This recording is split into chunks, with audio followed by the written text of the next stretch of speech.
যুগের বিরাট মাহাত্ম্য শাসনে দেবার জন্য সেই কদম বিদ্যা এখনো আছে।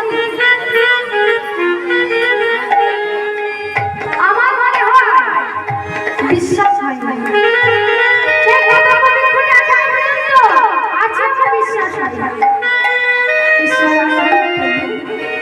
ও প্রভু, এতে কোনো অবিশ্বাসের হেতু নেই।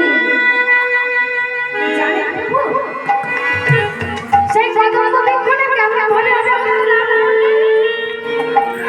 না একদিন বৈষ্ণব নাম মাতা জ্ঞানদায়িনীকে গুরুমাতা দাসত্ব মোচন করবার জন্য সে কি করেছিল? চন্দ্রলোকে সুহার ভাণ্ড নিয়ে এসেছিল, অর্থাৎ অমৃতের ভাণ্ড নিয়ে এসেছিল।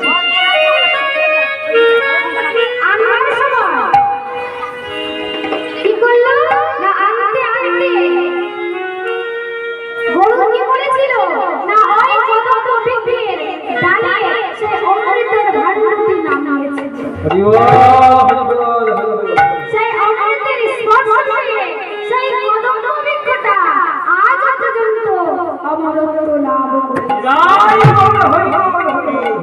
যারা যারা বৃন্দাবনে গেছেন কালী দহিয়ার তীরে সেই কদম বৃক্ষটা এখনো পর্যন্ত,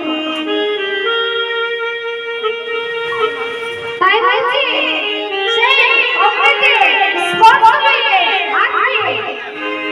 আজ পর্যন্ত সেই কদম বৃক্ষটা অমরত্ব লাভ করেছে।